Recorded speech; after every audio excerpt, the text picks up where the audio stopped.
My name is Arval. I am part of Shrike Tabletop. I run the show. And today I am joined by TTBenjamin. Go ahead and introduce yourself. Hey everybody, I'm TTBenjamin. You can find me on Twitter, TTBenjamin1, the host and guide of Lawful Great Adventures podcast, a quest podcast about four friends on a long journey home. I'm also the lead designer of Adversary, a narrative, card-driven fight against evil. Check that out, currently on Kickstarter. Great, great. Yeah. And actually, that brings us into when we talked about this, we decided we wanted to talk about Adversary because that was your upcoming project, right? Mm-hmm. And yeah, so I guess just I know you just sort of briefly explained it, but if you want to explain in a little bit more depth, what is Adversary and when did you start working on it, and why? What was the compelling what compelled you to go down this road? So Adversary is, I don't want to call it descended from the Queen because it's not really descended from the Queen, but it's based on card-driven narrative games like The Quiet Year, like For the Queen, like Oh Captain, My Captain by James D'Amato, etc., etc. It's sort of inspired by those, and but it has a little bit of a mechanical twist to it. Mm-hmm. And so where the inspiration came from was my writing partner and my writing partner Zad, who was kind of the chief editor for this, and also my sounding board for just bouncing stuff around. Friend of Shrike Um, Tabletop on our other on our Rise of the Runelord show. yeah, Zad's great. Zad's one of my favorite people, and we work really well. We've got a really good fire and ice sort of a vibe with what we do. The things I'm good at.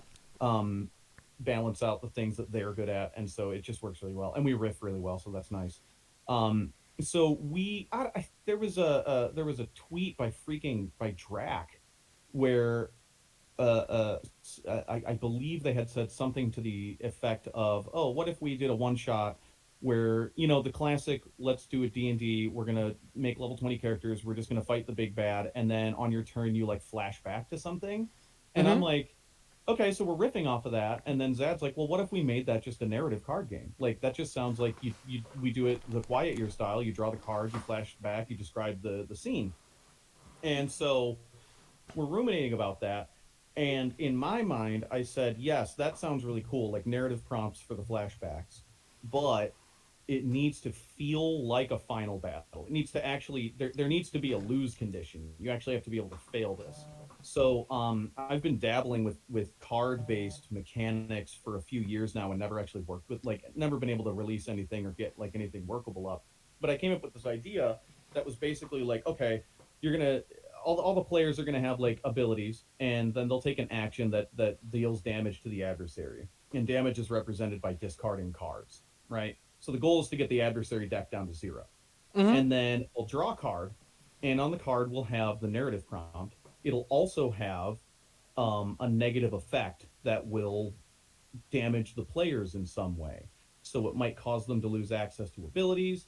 My favorite one is the cruelty card, which is it basically says that you have to choose a player, and the next time they use an ability, they lose it. But you have to do it. You have to decide who suffers, um, and like that. So there's one of those cards for each of the suits, and so you can lose. You can lose adversary. The adversary can beat you. The other thing that I came up with is that all of the player abilities, and there's 40 player abilities, and they have various effects, and they can kind of combo off of each other. Spend a lot of time like really tweaking them to be fun. Um, and They're split up into suits. So there's abilities that are hearts themed and diamonds themed and clubs themed and spades themed, and then of course there's the suits in the deck. So if the suit of the adversary deck matches the suit of the ability that you played, that ability automatically fails, and you Mm-hmm. lose the ability, which is kind of like how player damage is represented. You lose access to the things that you can do. Um, so if you get a run of matches, it's called a match. If you get a run of matches in a row, like it can really screw up all of your plans. Like if you've got combos or if you've got things set up, the adversary is just going to whoop your butt. Um, and what that does is that creates a sense of suspense and it creates the possibility of failure. Now, I've only really played one round where we actually didn't beat the adversary. Usually, the players can figure something out and pull it out and get a win, which is that's what we wanted. We wanted the players to win more often than lose. But there's always a tipping point about halfway through the game where the players are starting to kind of run out of abilities and maybe a combo has failed and they know there's a face card in the deck, which is like the adversary's ultimate ability, and it's like, oh crap, we might actually lose this. So every game of adversary that I've played so far starts out as people making jokes, and the setting is goofy, and the adversary is like Technicolor, and all the prompts are kind of like silly stuff, and everyone's just being really melodramatic or clownish about it, and everyone's having a lot of laughs. And I can feel the tone switch every single time when the players are worried they might actually lose it and they need to take it seriously. Now all of a sudden these little flashback moments are creating like an actual story that we're building up to. They're filled with like little moments of dread or suspense or heart. And so what's really cool is the emotional impact of feeling like you're facing down the big bad of the campaign kicks in, and then they're treating it like it's the end of like a 2-year experience. That's really cool. Yeah, I was thinking about that. I was like, it is kind of just the end point of a campaign. And is it meant to be a one shot? Is it meant to be played out in sessions? It's a one-shot engine, 100%. Okay. We really haven't figured out a way that we would extend the gameplay across sessions. Usually, a sit from the moment you open the book to the moment that you beat the adversary and do the epilogue takes about 2 to 3 hours. That's a good sit down. Yeah, that's a nice game night. Yeah, No, that's a really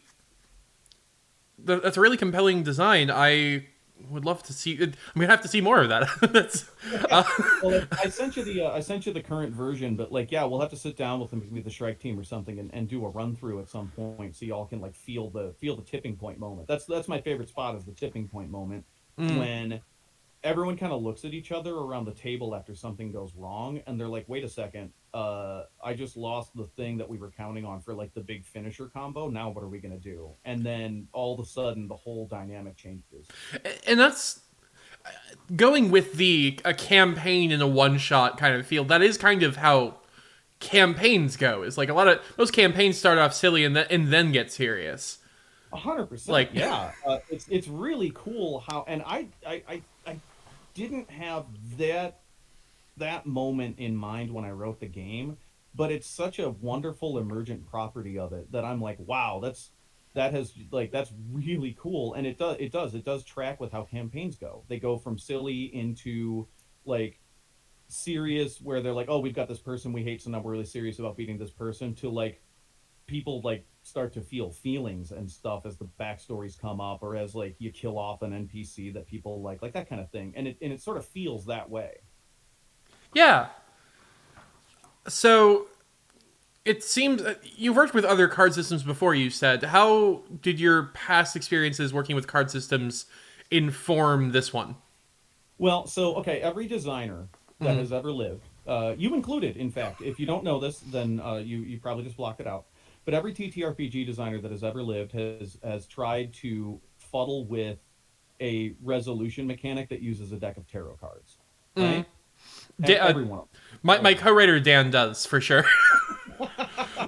There's actually one on someone finally got through, and they've got it's called Aether, and I'm backing that. I hope they make it. But they actually pulled it off and are actually going to try to release that game. I feel like everyone stops about halfway through because they realize just how much work it is to do this. So I had that idea, of course, like everybody else, and I was toying with some kind of core mechanic stuff. I had built up a mostly usable game around this deck mechanic, this resolution mechanic. I feel like the hack that I really took away from it, that I really liked, that was probably unique among those kinds of games, is cards representing damage and mana, right? So instead of having a character sheet where you're tracking your hit points or your spell points or whatever, you're just discarding cards. Yeah. Yeah. Yeah. I'm thinking about that because I haven't actually played a lot of like solely card based TTRPGs. I'm familiar, like always, mostly through Dan. I'm always familiar. But I was thinking just about like how Adversary does the thing with like the matching suits and how like you don't want to draw certain suits. Mm-hmm. And the closest thing I can think of is like this is going to show how trad game brained I am, but Savage Worlds and the way they Yeah, do card suits, which is I the most card heavy game I play. I have heard a lot of people when I was working on this original card game told me to check out Savage Worlds, and because it was doing a lot of the same thing, and like yeah, okay, I was like yeah, that follows. So where I took this deck as hit points, as abilities, as mana idea was I was like okay, I want the adversary to be able to fight back. I don't want the adversary to be a player, and if someone is playing the adversary, I don't want them to have any mechanical agency. Hmm. I like if someone wants to just play act the adversary, you can totally do that. That's especially recommended if you know adversary really well, because then you can sort of like guide people through the game, but you can't influence anything. Like you have no control whatsoever. It's Hmm. just draw the card and that's what happens. Um, so I'm like, okay, so the players are gonna try to whittle this deck down. So damage is gonna be discarding cards. Got that. There's so much information on cards, right? You've got number, you've got suit, you've got color. You can add text in multiple different ways. Like you can cram a lot of information on a single card, and so that's kind of what I sort of had in mind. Is like we're going to use these cards as efficiently as possible. So the suit is going to do something. There's going to be card text. We're going to put the prompt on there, um, and that kind of thing. So we've got the matches and we got the suits. The suits do stuff. Matches force you to like fail abilities. So that's rough. That worked through like really basic mechanical play tests. Felt really good, and uh, uh, uh, then I think the big thing that made it especially fun and challenging was I set up a procedural generation thing for building the adversary deck. So I told you the player abilities are suited. So every ability that you take of a certain suit, you put that same card in the deck. Oh hell yeah! Yeah, that way the adversary has cards specifically designed to beat your team, and it incentivizes your heroes to kind of spread the love between the suits and try to balance and collaborate. Because if you don't do that and you go too heavy on one suit, you're going to suffer a lot of matches and you're going to get your butt whooped. Yeah, Um, yeah, that's kind of how I created the challenge. So now, like, no one has control over how you build the adversary deck. It's just that's how you do it. And then the face cards, which are the adversary's ultimate ability, there's 12 ultimate abilities for the adversary, 12 ultimate abilities for the players. The players can't use theirs until the adversary uses his. And that's also procedurally generated. We wrote out the face card abilities, and then we said, okay, if a group of heroes is heavy in one suit, what are the three abilities that you want the adversary to not have? And that's what gets picked from.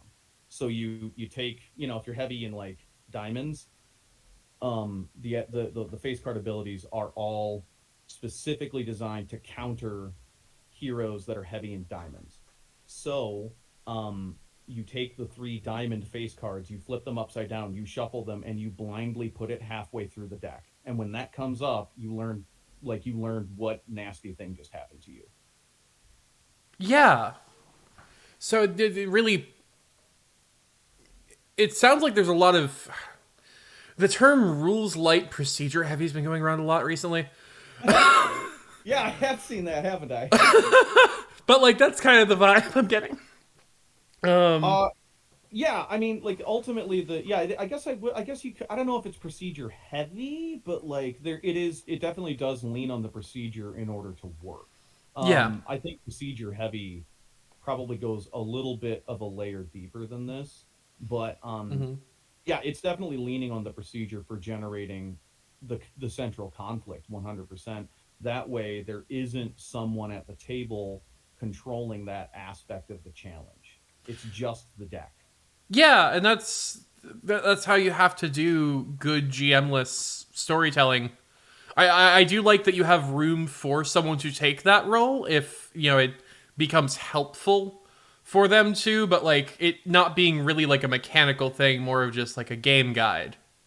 Yeah, game guide, and they can chew the scenery a little bit. Glyza Champion, Classical Glyza, is putting a stream team together, and I'm working with them. And Glyza is going to play the adversary, but isn't actually going to play the game, right? Glyza is just going to be there to teach them the game and ham it up a little bit, and that can be fun for people. Yeah, no, that's for some people that's kind of all what that's kind of all GMing is anyway. I Uh, know, right? yeah. So that's adversary, and we'll probably get back to that. But whenever I do one of these interviews, I like to dive a little bit deeper into your history as a game designer. We've talked about like that you've been playing with cards before, but when did you get into tabletop games, and then furthermore, if it's a separate answer, when did you get into tabletop game design? Yeah, sure. I got into tabletop games. Oh, this is a fun story. I'll try to keep it short, but I was 13 years old. This was 24 years ago on the unregulated internet. Mm. This was we had gotten our family's first computer, and we had logged into an online chat service, MIRC. I don't know if anyone remembers that. It was completely unregulated chat space. It was basically Discord without any rules. I was 13 years old. It was a bet. I should not have been there unsupervised. They should not have Probably. let me. We didn't know. We just didn't know back then. This was really early internet. And so I get on there, and instead of stumbling on all of the horrible places I could have, I found a small RPG collective that were playing like anime based RPGs. Now, I didn't know anything about anime, but we were all kids, so they just sort of like let me play along with them. Um, Surprisingly safe space. It was run by an adult from Canada named Frank who took great pains in the background. I don't know what he did, but he took great pains in the background to sort of keep the riffraff out and keep all of us kids safe. Hmm. So my first 2 years were sort of in this little RPG collective bubble. We weren't running a specific system. It was a bot-driven thing that Frank had designed. Um, it had cool super moves, and you could transform, and it was wild. Most of us were running weird OCs. Um, and so I played with them for about 2 years. Eventually, that collective broke up because people went on their own ways, and that's when I started getting into your D&Ds and stuff. And I've basically been playing ever since. Ran like a really long grand campaign in my 20s, and then I've just sort of been gradually like writing and writing and writing on the side just for my friends, and only recently in the last 3 years decided to have a go with like real content creation. That was the Lawful Great Adventures podcast. Um, at the same time, right around the same age, like 13 or 14, my friends and I had wanted to play tabletop role playing games, but didn't know what a D&D was.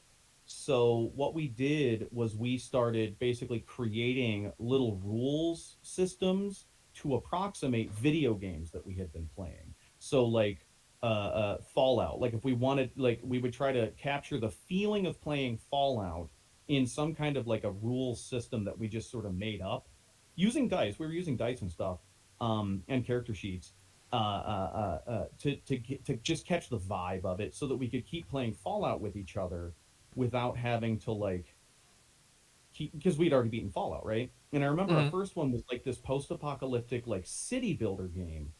The rules were, I don't remember any of the rules. Everything was arbitrary, made up by like the guy that was sort of running the thing. But we really got into it. It was a lot of fun. I don't remember anything about it other than like we really got into like this little like graph paper city builder game where we would just, I think we would roll like 2d6 and just sort of like feel out how good the result was based on what the dice said. I don't know. It was very like divinatory, but we were kids. Yeah. And so like a lot of my formative experiences as a TTRPG player were completely outside of the standard D&D world, and this was for years. I didn't start playing D&D until like late high school, and didn't start like really playing it until about 3.5, and that's when I ran like my first grand campaign in my 20s. Like Hmm. that's sort of, so I had been playing a bunch of weird stuff that we were making up on the fly for a long time before I got into like an actual real game. Yeah. No, that's I always appreciate when I meet other people who like their core experience wasn't really D&D, which I think is more true of like like anyone my age or older. Because like I was a fourth edition kid. Like no one played fourth edition except well the people who play it now claim they played fourth edition. They didn't play. Anyway, Yeah, yeah, yeah, I know. Yeah, no, I was coming up like late second edition when everyone was getting pretty bored of second edition and was getting hyped for third edition. So like that 2 year gap, like it was just anarchy and we were just doing whatever. Hell yeah, though.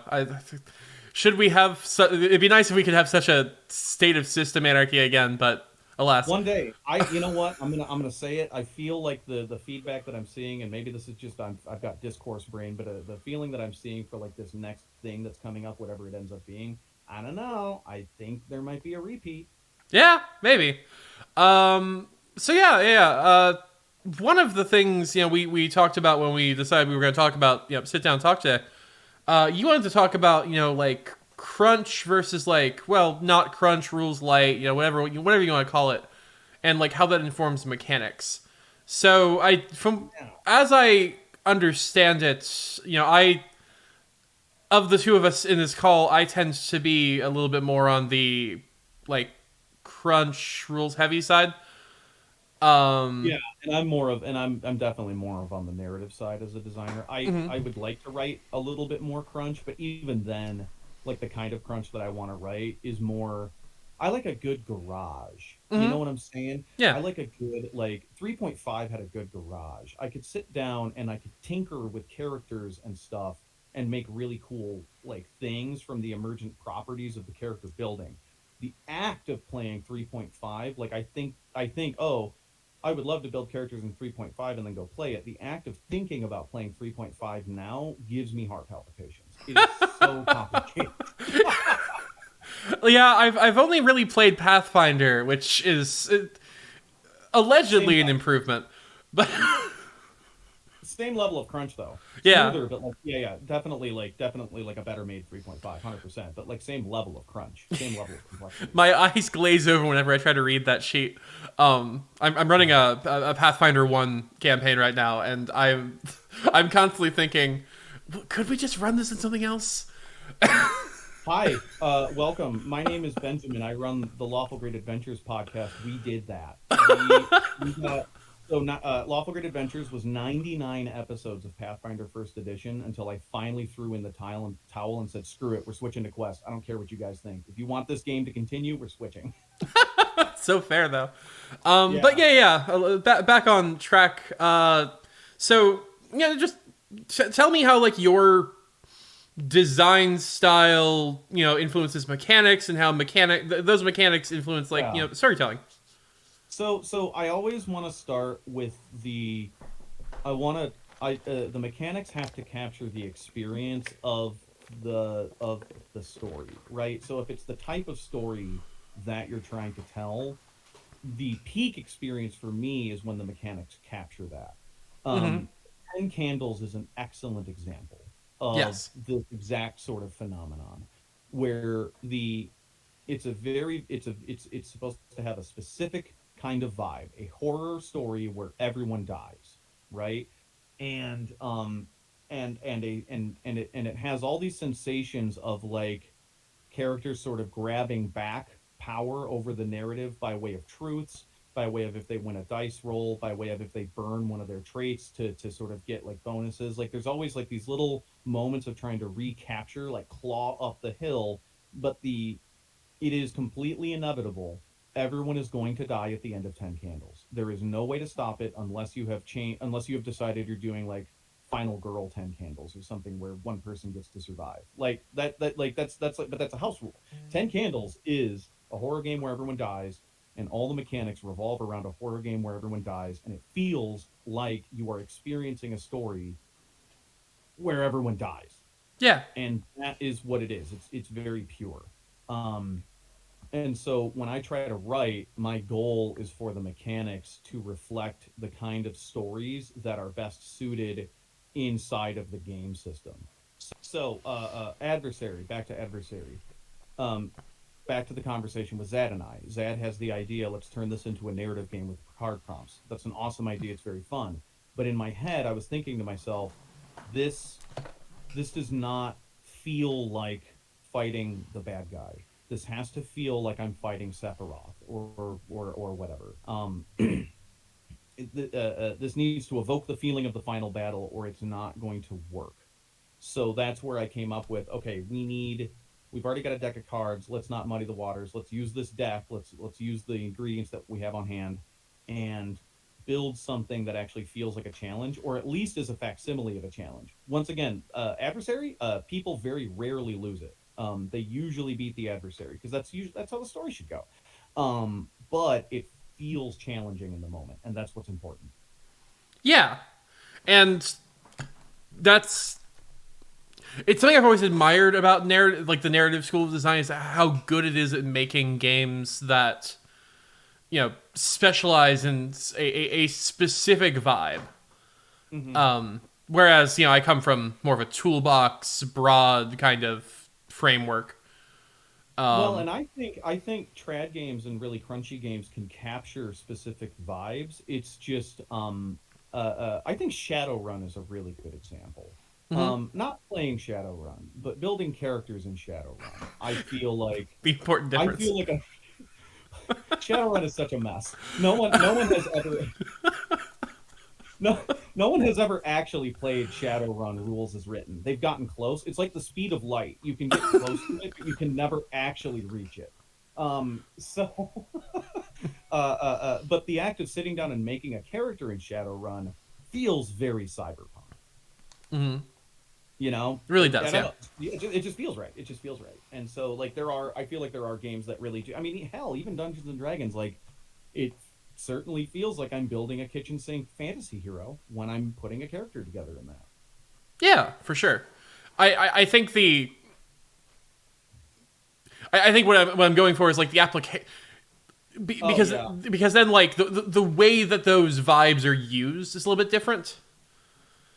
True, that's fair. Like the idea of playing a kitchen sink fantasy hero in Dungeons and Dragons sometimes very often plays out very differently than the act of being a kitchen sink fantasy hero in Dungeons and Dragons. I totally understand where you're going. Yeah. Or the range of stories that like anyway. But yeah, no. Did you like? Do you think that some of that energy went into Era of Silence? Like I've read through Era of Silence. It's awesome. I love some of the stuff that you can do in there, and it has a good garage. The way you've got character creation set up, you have a really fun garage where it's cool to like slap parts together and see what I get. Yeah, I think we definitely wanted something specific out of Arrow of Silence. I'm not sure it's actually what we. When we sat down, Dan and I were like, "Oh, we want to do like a gritty, kind of almost realistic kind of combat engine that like supports gunfights and really incentivizes movement, but just through the design process, and then like having that be like modified by like alchemy and like that creating the sense of like alchemical wonder and like chemipunk that it can kind of be. But what we ended up getting was a a chemically augmented action movie. But that's just that was a 3 year. Kinda, Yeah, especially if you've read the book, that you might have seen how damage works now, which is like you're walking through you can walk through getting gut shot. So like Yeah. No, and I was reading through and I'm like, by the time I've built a character, I'm pretty sure I would feel like an action hero. Like, I'm pretty sure I would feel pretty badass. yeah. So every system, whether like large or small, is always trying to like create a vibe. I think what I'm going for with like something like Adversary is that it seems like it really excels at the one story it wants to tell, and that's like the important thing because like that's what people are sitting down for, and Right. yeah. Fortunately for me, the one type of story that it's looking to tell just happens to be it's every story, which is it's a conflict, right? So one of Zad's things was like, oh, if you do some narrative gymnastics in your head, you can make this about anything where it is a group fighting a single bad thing. They had talked about like it could be a team of scientists fighting cancer. Like you could bend and twist your head to make the adversary whatever the center of your conflict you want it to be, which is, very, very interesting. We haven't quite gone that far because usually people go full camp, but I'd be very interested to see. I'm planning on writing a scenario book for Adversary, and I might put in some of those like weirder, quirkier, expansive adversaries in there just to sort of open people's brains up. Yeah, that's a really good point. Yeah, because really any conflict could benefit from that kind of like retrospective storytelling. Mm-hmm.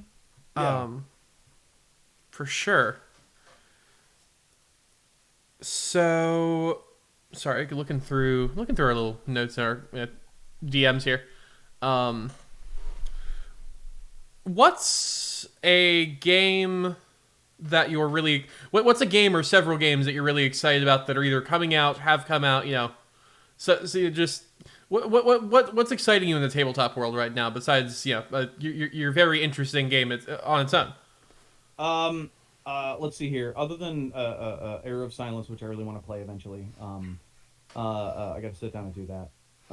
Yeah. I'm like really into Quest right now. Mm-hmm. So we switched off of Pathfinder, and so we got into Quest.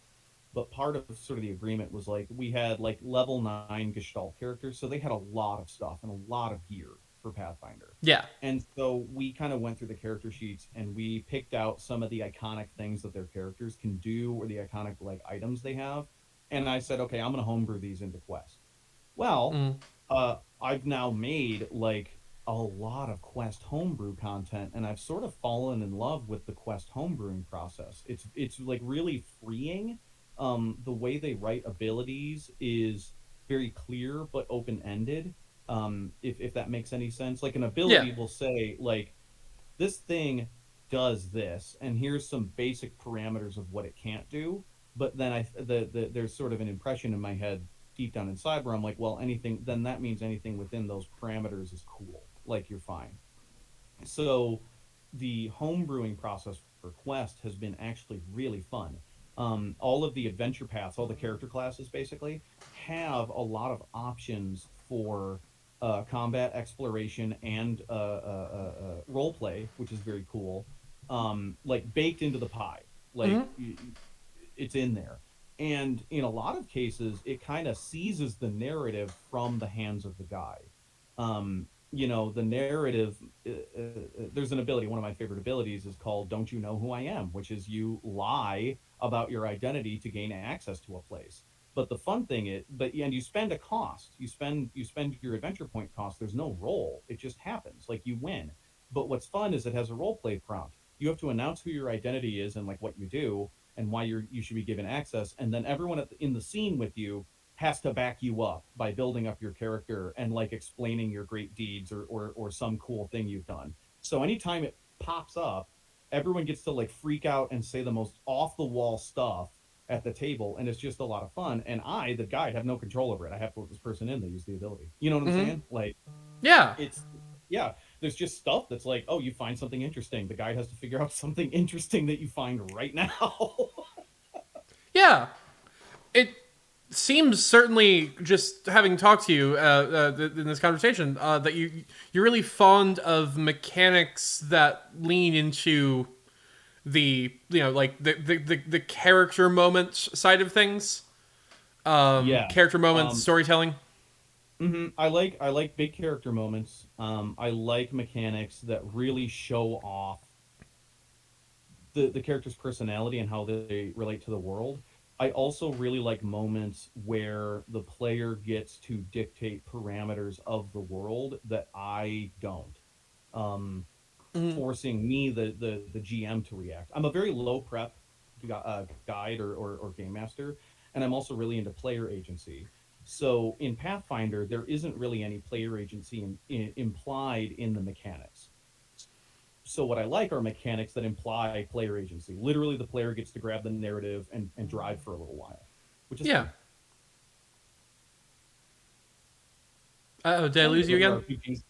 No, I'm still here. I'm just Okay. trying to think of other RPGs that are coming out that I'm really excited about.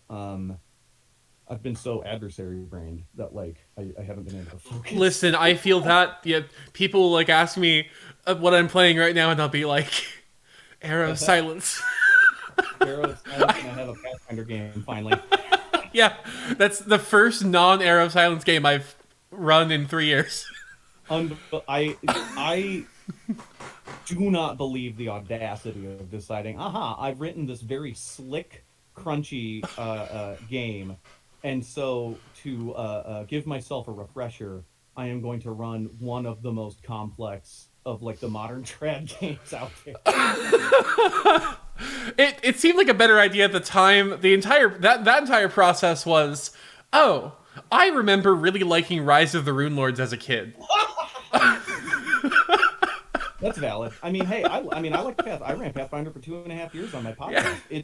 It does a certain thing really well, and that's you can build super cool characters, and it's a little bit more, I guess, grueling than D&D 5e. Mm-hmm.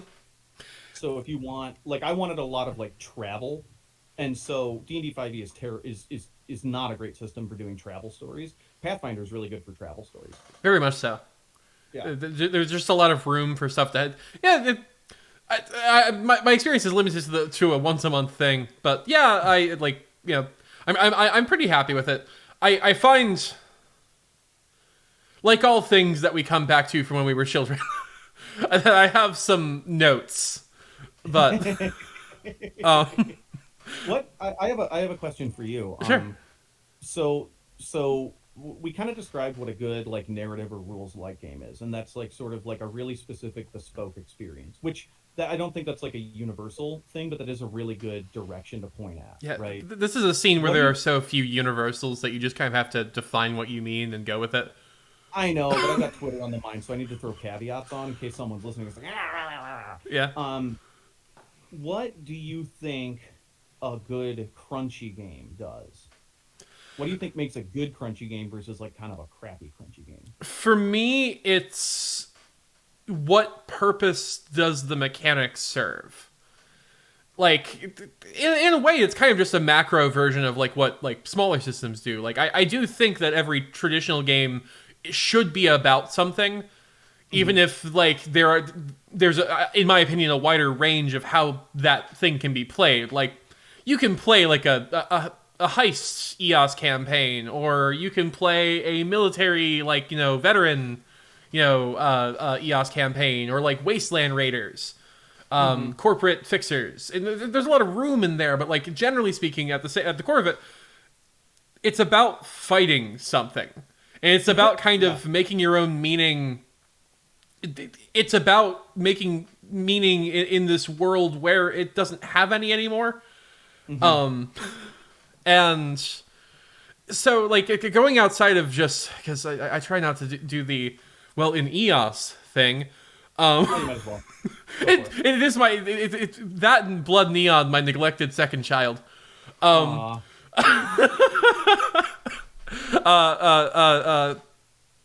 Blood Neon, great game. However, if Air of Silence was my favorite, like, gold star child, I left Blood Neon at soccer practice, so. Oh no, Blood Neon, poor friend. Of course, Blood Neon's really focused, right? Like that is like high adrenaline Doom style shooter. Yeah, you are. That's pretty much just you're getting to a combat arena, have fun for about an hour. Yeah, that's cool. With like limited skill challenges in between. Trying to think of a. Well, I think it's interesting that you're speaking to sort of the breadth of experiences that you can have within one game when you're doing crunch, because I think that's actually really, really true. So part of where you get into like people playing different kinds of games within Pathfinder or within D&D or et cetera, like obviously they're not just playing dungeon crawlers, they're playing all sorts of other stuff. And even if it's not in the setting, they're doing like magical school stuff, or they're doing, you know, heavy political stuff, or they're doing urban campaigns or that kind of thing. And that speaks to sort of like the breadth of options in really crunchy games, is there's so much mechanical heft that you can kind of tweak the machine a little bit and get it to do slightly different things, even though it's the same fundamental like project. You know what I'm saying? Yeah, I think at a trad game, it's a traditional game, and I really think they should rename that genre, but also I don't have the clout to do that.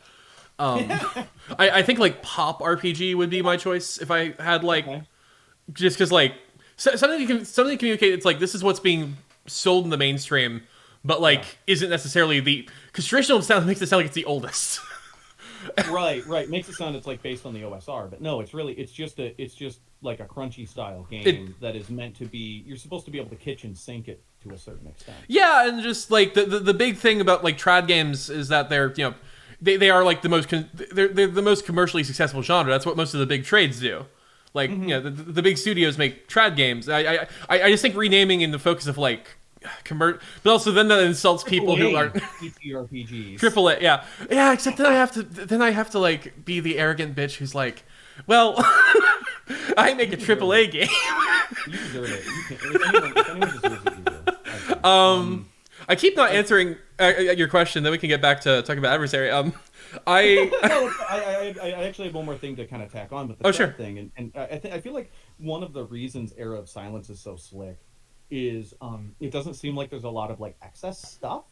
I feel like with I don't want to say older trad games, more storied trad games that have been around for a while. I can tell when a rule was put in because someone at a con did something stupid with the creator, and the creator was like, "Well, we can't have that rule in there."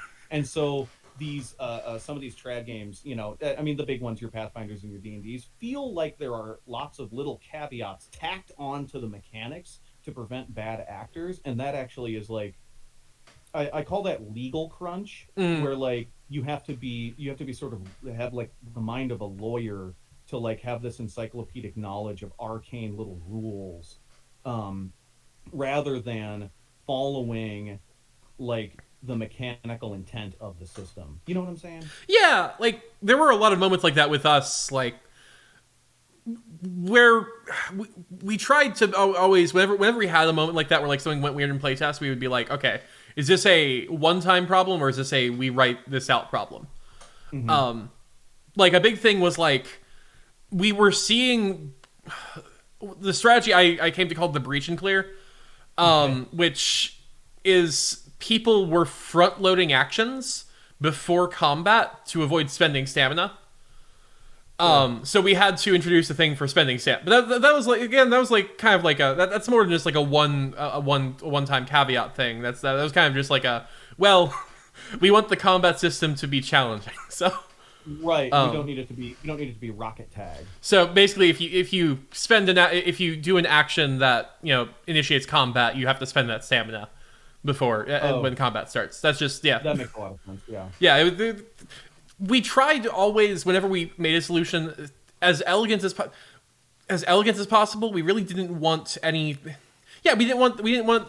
We grew up playing those games that got really bogged down, and like I think going to the heart of your question, I think what makes a bad trad game versus a good trad game is every rule in it serving the same purpose, and if not, why is it there?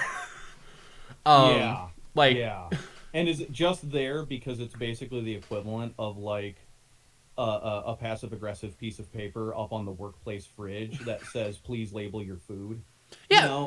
Is it that kind of rule, or does it actually serve the larger whole of experiencing the system? Or even just like the issue of like a lot of traditional games want to do everything, and you just can't. You can't make a game that does everything. You like if someone told me they're running Era of Silence without like fights, I would probably at first I'd say like, well, hey, thanks for playing my world, but also then my follow up would be like, why? Like, that's why I can't attach to really universal narrative games. Fate and Fiasco, I just can't connect with them.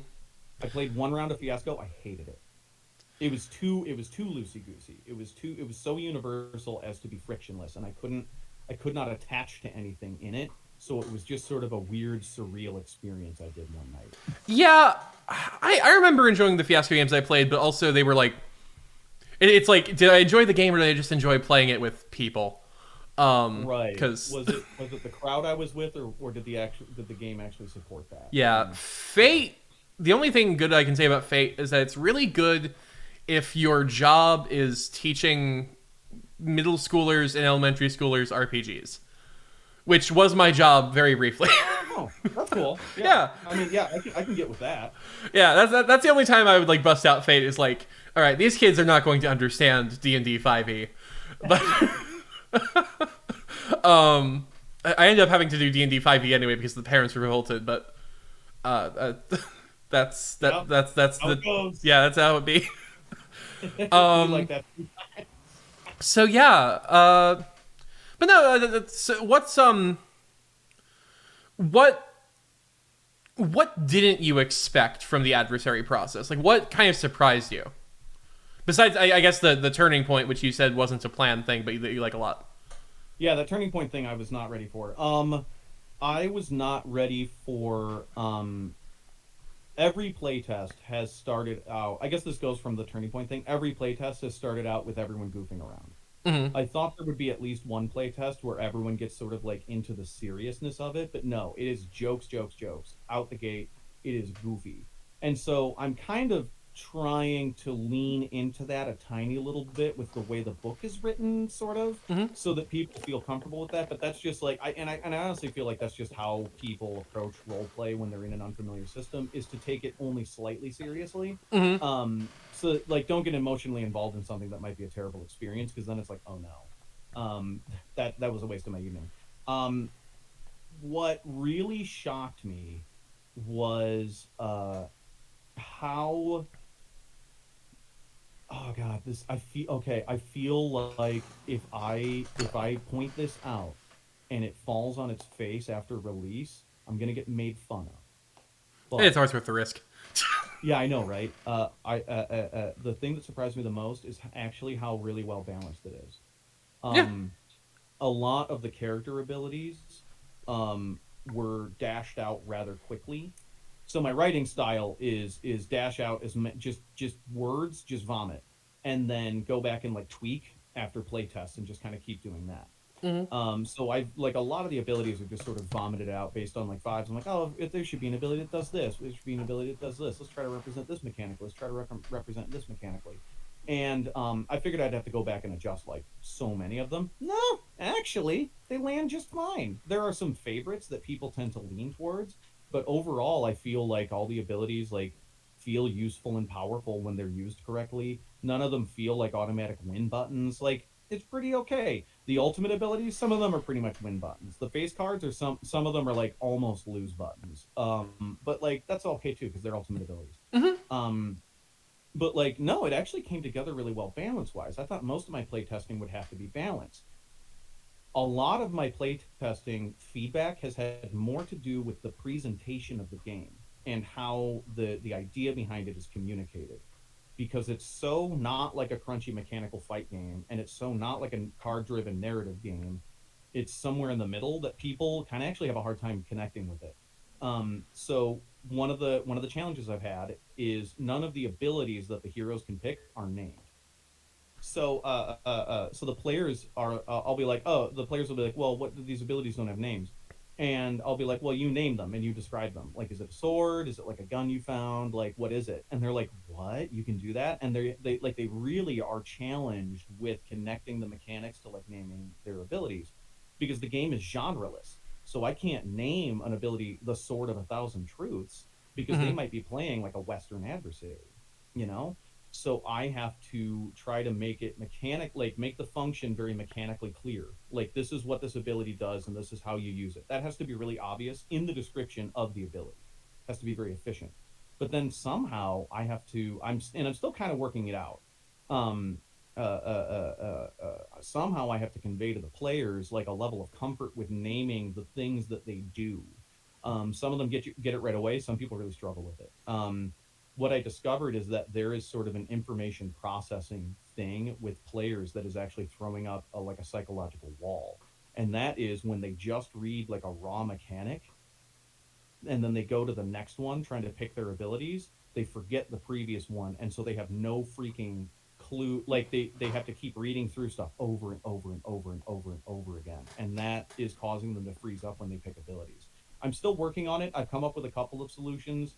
The most recent playtest was better about that, but that was a huge surprise. Like I didn't think it would be such a difficult jump for players to just like name all their shit. Yeah, I wonder if there might be some generic, like just like generic kind, like like even a placeholder name, and then like a rename it if you want to, sort of thing. Um, What I did was I created four tags for the mm, abilities. And so there's four tags. There's damage, protect, recover, and combo. And mm. that has helped a lot. Damage abilities do damage. Protection abilities prevent bad things. Recover abilities, and combo abilities require some other condition to be most effective. Yeah, So that's probably the yeah, best way to go about that if you're just trying to if you wanted to convey kind of what because even beyond the naming part, a lot of players do not know what their mechanics do until they play the thing. So, no, it's true, and yeah. So it's like it takes like this sort of leap to like trust that you're making the right choice. And so that's kind of been what I've been sort of working out. The other thing is I'm working with my illustrator, and I want to make one of those character sheets that sort of like teaches you what to do when you're looking at the character sheet, like how to build the character. I want to do one of those, and maybe that'll help people connect with it too. yeah, absolutely. But no, I was just thinking about what you said about balance, and I feel I'm going to avoid verbally subtweeting anyone here. Um, I get very frustrated when the people in the tabletop game design scene like almost mock balance as a concept, and I'm like, have you never balanced a game? It's a thing you can do. Like, There's good balance and there's bad balance. mm, There's bad balance where everyone just kind of feels the same, just with like a different coat of paint, and then there's good balance where everyone feels different, but they are able to be equally effective. and that's I feel like what happens there is that we all have different definitions. Because like to me, when someone says like the everyone's fully equal thing, I'm like that's equilibrium. Like balance is just like Oh, sure, yeah. is it playable to me? But Right. I see what you're saying. Yeah. No, balance is all about like having the asymmetries on the same plane rather than having everybody kind of be able to do the yeah, same thing. for me, is it just does anything break the game? Like when someone invents a knife launcher in something I make, which I'm just always gonna go back to the knife launcher as like the best thing I've ever seen a player do with my work. Someone just figured out they could load a grenade launcher with like poisoned knives. Yeah, you had mentioned that. I thought that was the funniest thing I'd ever heard, just because of like an exploit in the tag system that that y'all decided not to change. Yeah, exactly. It just like I don't even know if it's very good. I just think it's really funny. Well, yeah, if it's cool and it doesn't break the game, then that's not imbalance. That's just an emergent property of gameplay. Emergent gameplay. Finally, the OSR people will respect me. We did they said it couldn't be done. But yeah, no, I certainly see what you mean. Like it's so communicating those things with players is just the hardest part. Like, but once you get that communication down, then you're set. Yeah. Because it certainly, I'm looking through the stuff you gave me on right now, and like it's not unapproachable. It's certainly a like I don't know. I'm enjoying what I'm looking at. And yeah, I don't know. I think yeah, I think moving with the tag system, like you said, might be a good idea. Like The last test I did using the tags, I didn't get a single question about like confusion over the abilities. I think what it was is people could not connect with what the point of them was, and I think once they kind of got like, oh, because everyone. Oh, the other thing that I bump into that this was another huge surprise during play tests. Everyone wants to play a freaking support character. No one huh. actually wants to play like the damage machine. Everyone's like, I'll be a support character. I'll be a support character. And I'll be like, make sure to take damage. Make sure that you've got stuff that does damage, or this adversary is going to kill you. And the one that we lost was one where there wasn't a lot of table talk or coordination, and so there were too many support characters, and they just got steamrolled because I just no one was doing any damage. I've never run into a situation like that. It was so interesting. But yeah, someone is always really quick. Oh, I want to be the support character. I'm like, who wants to do the DPS? I don't want to do DPS. That's boring. I'm going to be the support character. And I think it's because they think that playing the support character, and they might be right, lets them interact more in depth with the mechanics. Because there's a lot of fun little combos that you can do with a good support character. So maybe they're sort of, they probably don't know it when they look at it, but they probably feel it. Like, oh, there's combos here. I want to find combos. You know what I mean? Hmm. Yeah, I mean, certainly with any card game, I mean, with any game, there are good combos to look at, but then like a card game, I'm sure would be really like beneficial to that. Sorry, I'm just kind of floored. It's so the opposite of the problem I have, where like we never lack for like any. I'd say the least picked role is like tactician, just because like that seems like the most work to people. Yeah. Is like the board control state in EOS. But yeah, no, I just normally it's just like people fighting over ranged and close combat. So Yeah, no, I love playing tacticians. In 3.5, I always played just like wizards that could manipulate the battlefield, and everyone hated me. DMs banned me from playing wizards. It's so fun because you can win fights without having to touch a person's hit point pool. It's great. it doesn't Drop fit. them in a pit. Who cares? This is completely unrelated. It's the only time I've ever been banned from something in Pathfinder was I figured out that gunslingers can get like a keg of gunpowder for like 100 gold pieces. Oh no! And so I said like 7. I just used them to blow up a tower instead of like fighting through it one time. And you get to do that. You get to do that kind of trick once. exactly. Not per campaign, per DM. Even then, I think I had to take it back because he just looked really sad. So. Oh no! Oh, poor friend. Well, that's nice of you to do that. My players wouldn't ever. My players would not take back their gunpowder tower destruction. They'd be like, "Ha, deal with it." Yeah. But so, where can people find you or like Adversary? You know, like is Adversary's is it crowdfunding soon, or is it crowdfunding now? Crowdfunding now. Actually, today is the 1 week. It's been on crowdfunding 1 week. We're at 45%. I'm actually really happy with the campaign. Obviously, there's a lot of push up front, and then it slows down. We're in the slowdown part right now. I've got some stuff in the works to get some promo going. I've got the stream. We got some animations. We're keeping it going. It's a long campaign. We gave ourselves 60 days to do it because this is our first release as a team, and so we wanted to give ourselves space to experiment. Mm-hmm. And try to learn what works best for us for promotion and marketing. Yeah. We're trying a bunch of different things. We're going to see what works and what doesn't. And hopefully we'll release more games. But no, it is funding now through December 16th. The funding goal is very low. Our funding goal is only $2,500. That's easy. Yeah. Yeah, that's to pay the illustrator. That's to pocket a couple of bucks for ourselves. That's to leave room for growth for some very modest stretch goals. We're not trying to feature creep this game because I don't want to do that. The goal of this is like, here's the product. Mm-hmm. Yours. You know what I mean? I don't want to tack a bunch of stuff on there because that's how these productions with new teams fail is they feature creep their way out of being able to actually release something. I want to release something. So December, it's going to run through December 16th. I hope everyone backs it. It's super cool. You can follow me on Twitter exclusively. I am always on Twitter. I'm constantly on Twitter.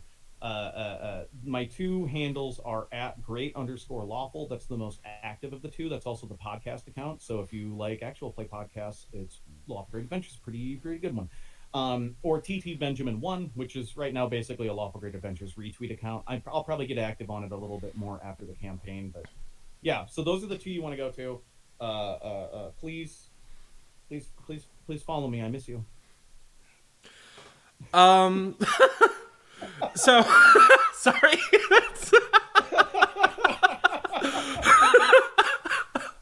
I just want to say 45% first week, really fucking good. That's actually a really good sign.